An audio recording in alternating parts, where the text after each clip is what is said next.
የእንግሊዝ ፕሪሚየር ሊግ በ8ኛ ሳምንት ይመለሳል ከኢንተርናሽናል ብሬክ መልስ ከብሔራዊ ቡድን ጨዋታዎች መልስ ጨዋታዎች ይደረጋሉ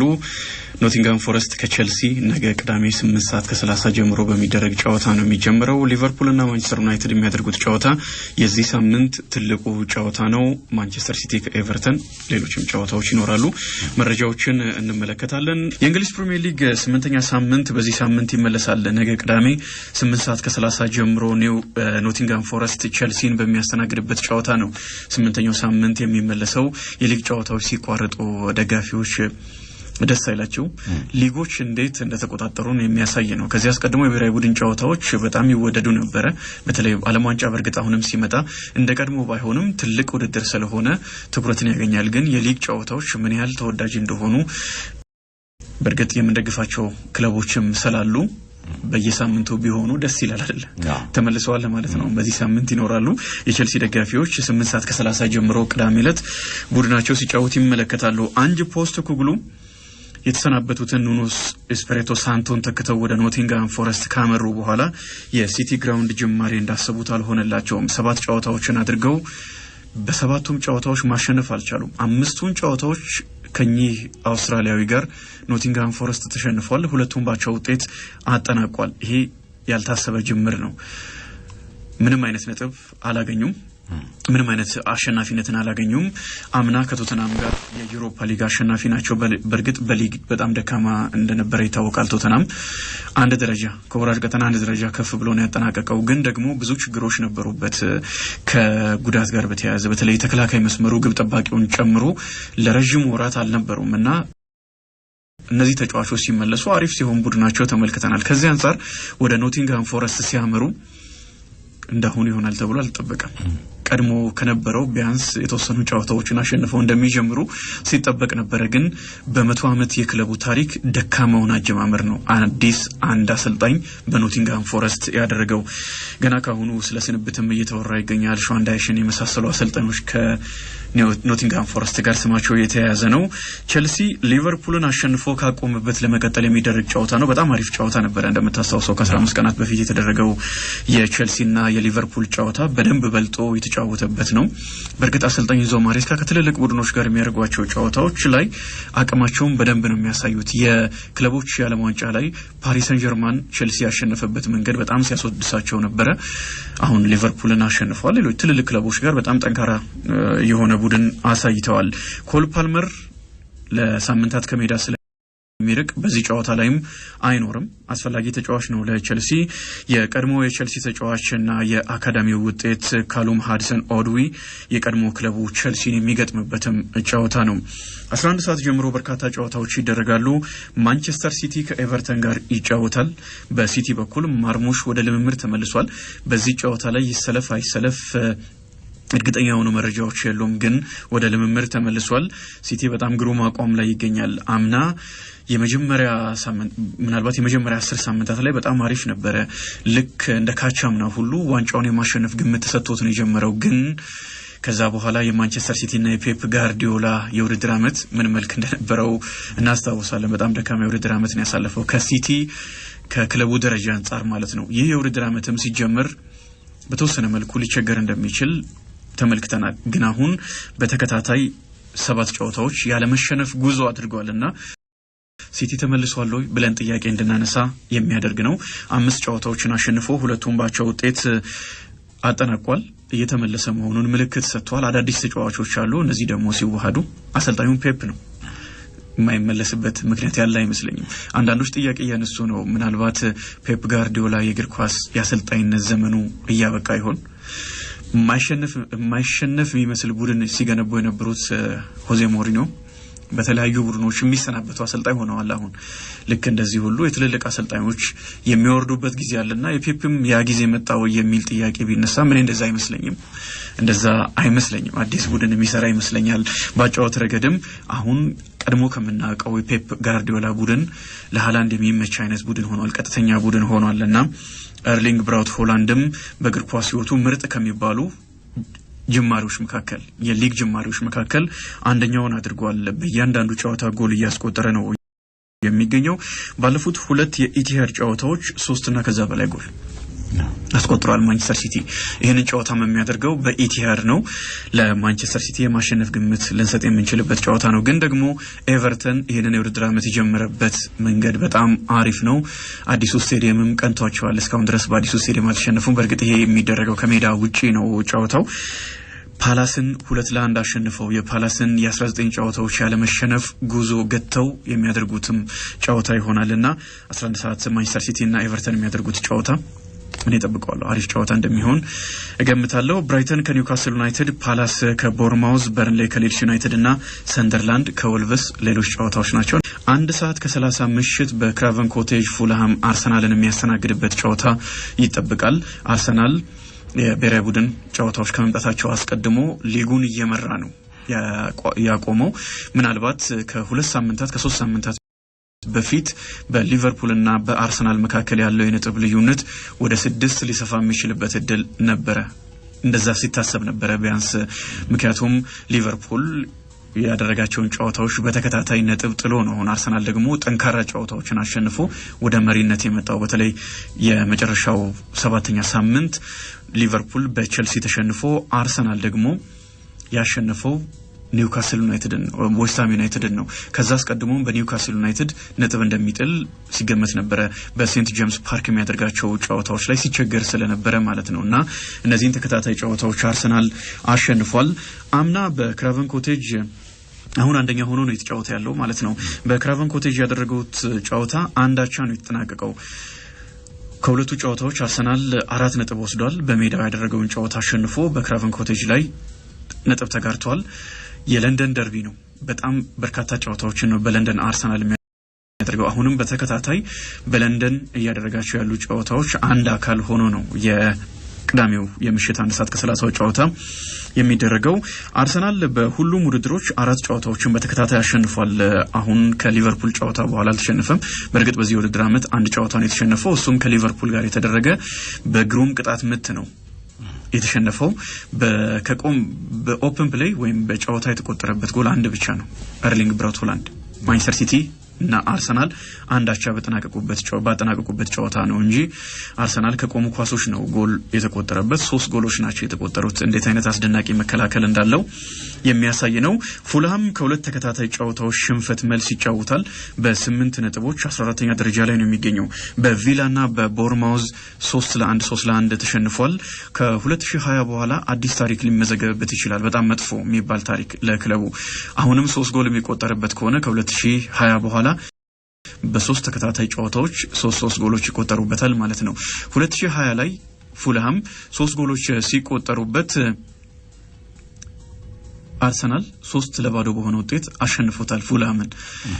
ይሄ ታሪክ የሚደገም ከሆነ አርሰናል አሁንም በዛ ታሪክ ውስጥ ይኖራል ማለት ነው ግን ደግሞ ፉልሃም በሜዳው ያለፉትን 4 ጨዋታዎች አሸንፏል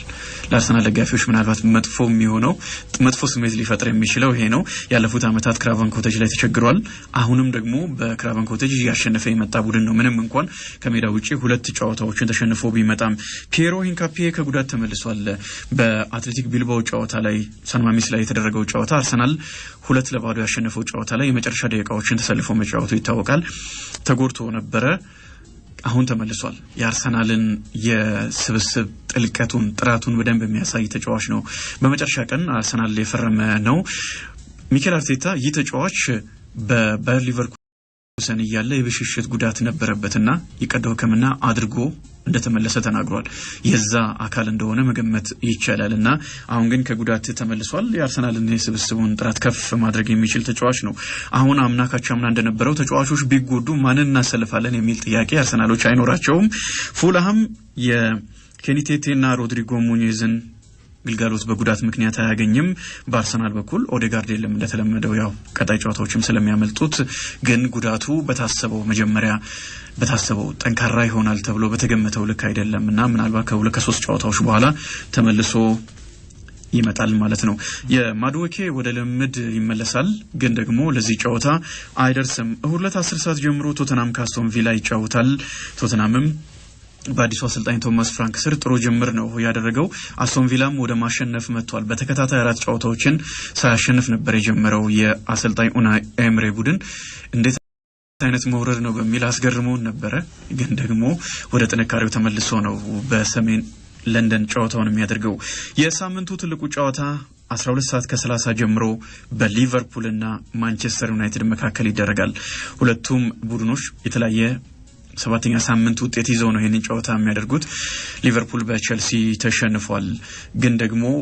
እነዚህ ሁለት ቡድኖች በምንም አይነት አቋም ላይ ይሆኑ ሲገናኙ የእንግሊዝ ትልቁ ደርቢ ተደርጎ የሚወሰድ ከሆነ ከእግር ኳስም በላይ የሆነ ስሜት ያለው ጨዋታ ስለሆነ ሁሉ ጊዜ ትልቅ ፍልሚያ ነው የሚያደርጉት ሊቨርፑል ወርዶ በነበረበት ማንቸስተር ዩናይትድ ኃያል በነበረበት ዘመናት ሁለቱ ሲገናኙ የሚገርም ፉክክር ነው የምንመለከተው ማንቸስተር ዩናይትድ አሁን የቀድሞ ሞገሱ ላይ አይደለም የሚገኘው ሊቨርፑል ደግሞ የአምና ሻምፒዮን ነው እንደዚህም ቢሆን በጣም አስደናቂ ጨዋታ ልናይ እንችላለን ጎሎችም የሚቆጠሩበት አይነት ጨዋታ ነው በቅርቡም ሊቨርፑል 7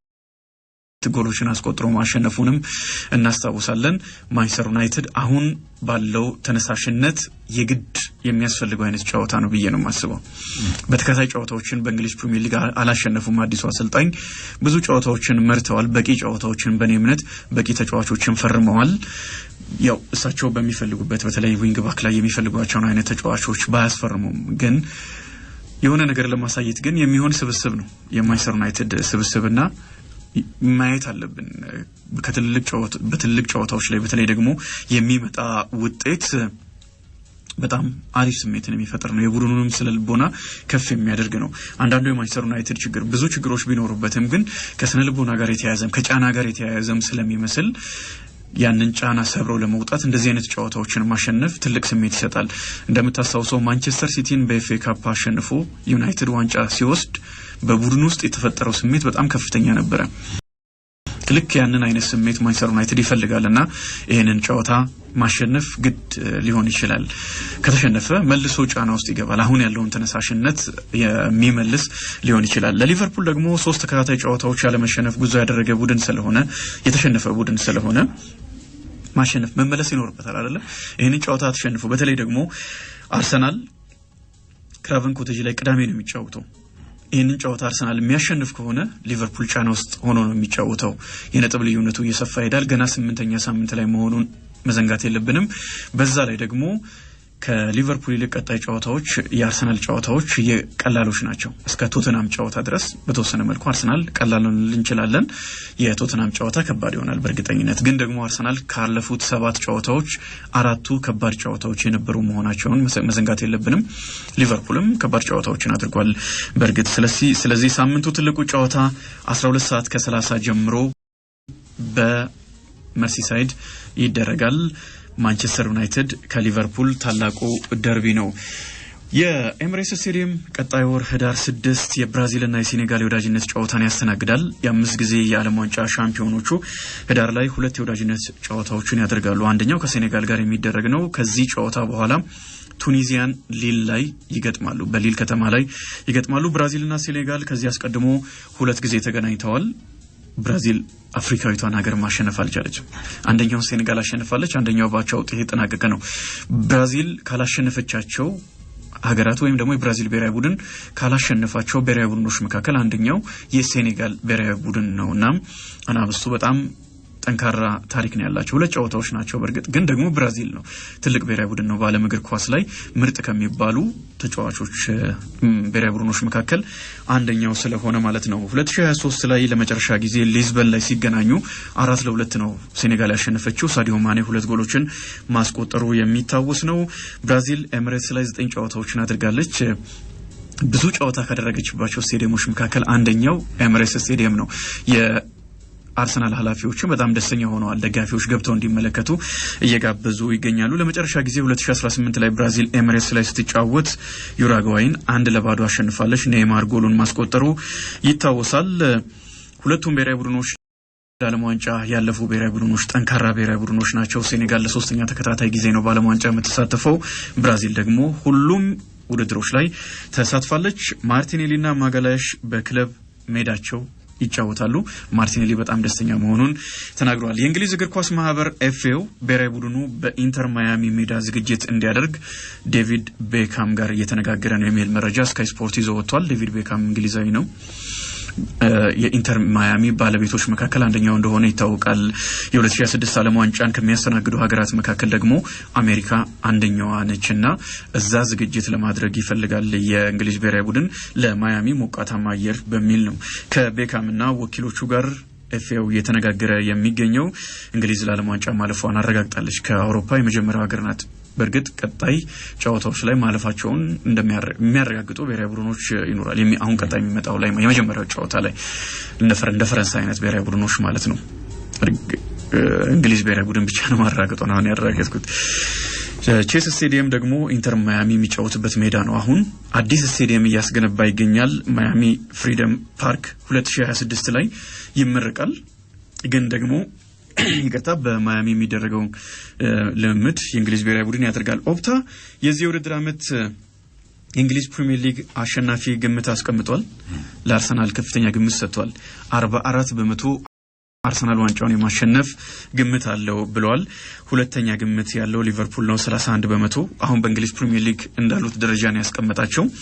አስቀድሞ ሊቨርፑል ነበር ቅድሚያ ግምት ያገኘው ውድድር ዓመቱ ከመጀመሩ አስቀድሞ ማለት ነው። ስለዚህ በተወሰኑ ሳምንታት ልዩነቶች ሊኖሩ ይችላሉ። አሁን ባለው እስከ 7ኛ ሳምንት ግን አርሰናል የፕሪሚየር ሊጉን ዋንጫ እንዲያሸንፍ ወይም የሚያሸንፍበትን ግምት ሰጥቶታል። ኦፕታ ሲቲ 14% ግምት አግኝቷል። ግምቶች ሊለዋወጡ ይችላሉ። ይሄን ግምት ውስጥ ማስገባት ይኖርብናል። አርሰናል ሊጉን እየመራ ይገኛሉ። 4 ታላላቅ ክለቦችንም አሁን ገጥሟል። 3ቱን ደግሞ በጣም በሚገርም ሁኔታ ከሜዳው ውጪ ነው የገጠመውና በሊቨርፑል ብቻ ነው የተሸነፈው። በእርግጥ በሜዳውም ከማንቸስተር ሲቲ ጋር ያደረገውን ጨዋታ በአቻ ውጤት ማጠናቀቁ ይታወሳል። ጆርዳን ፒክፎርድ በኤቨርተን ውሉን አድሷል። እስከ 2029 ድረስ ነው በሜርሲሳይዱ ክለብ ለመቆየት የፈረመው። የእንግሊዝ ብሔራዊ ቡድን ቁጥር 1 ግብ ጠባቂ እንደሆነ ይታወቃል። ይህንን ተጫዋች ማስፈረሙ ለኤቨርተን አሁን ላለው መነቃቃት አዲስ ስቴዲየም ነው ያለው፣ እስካሁን አልተሸነፈም። ይህ ተጫዋች ደግሞ በክለቡ ያለፉት አመታት ላለመውረድ ባደረገው ትግል ውስጥ ቁልፍ ዋነኛ ከነበሩ ተጫዋቾች መካከል አንደኛው ነውና እሱን ማቆየት ለቀጣይ ጊዜ ስኬት ትልቅ አስተዋጽኦ ያደርጋል። ተጫዋቹም በዚህ ክለብ ውስጥ አሻራውን አሳርፎ ማለፍ እንደሚፈልግ ተናግሯል። ከ2021-22 እስከ 2023-24 ለተከታታይ 3 አመታት የኤቨርተን የአመቱ ምርጥ ተብሎ የተመረጠ ተጫዋች ነው። ግብ ጠባቂ ሆኖ የአመቱ ምርጥ ሲመረጥ ክለቡ ያለበትን ደረጃ ነው የሚያሳየው። እንዴት ሲቸገር እንደነበረ ብዙ ኳሶች ሲሞከሩበት እንደነበረ ነው አይደል የሚያሳየው። አጠቃላይ 4 ጊዜ ወደ ኤቨርተን ካመራ በኋላ የአመቱ ምርጥ ተጫዋች ተብሎ ተመርጧል። 2017 ከሰንደርላንድ በጊዜው የብሪታንያ ክብረ ወሰን በሆነ 30 ሚሊዮን ፓውንድ ነው ኤቨርተንን የተቀላቀለው። ያለፈው ውል እስከ 2027 ነበር። አሁን እስከ 2029 2 ተጨማሪ አመታትን ይቆያል ማለት ነው። ቀድሞ በነበረው ውል ላይ ጨለማው ጊዜ ወይም አስቸጋሪው ጊዜ እንዳለፈ አስባለሁ ብሏል። ኤቨርተን የጀመረበትን መንገድ አሪፍ ነው። ያንን የሚገልጽ ይመስላል። 326 ጨዋታዎችን አድርጓል። ወደ ኤቨርተን ካመራ በኋላም ነው የእንግሊዝ ብሔራዊ ቡድን ቁጥር 1 ግብ ጠባቂ የሆነው። 80 ጨዋታዎች ላይ ተሰልፏል። 9 ተከታታይ ጨዋታዎች ላይ በብሔራዊ ቡድን አሁን ጎል አልተቆጠረበትም። በኢንተርናሽናል በብሔራዊ ቡድን ጨዋታዎች አመት ሙሉ ጎል ያልተቆጠረበት ግብ ጠባቂ ነው። ኤቨርተን የታርኮስኪን የአምበሉን ውልም ስላደሰ የግብ ጠባቂው ጆርዳን ፒክፎርድን ውል ማደሱ ትልቅ ዜና ተደርጎ የሚወሰድ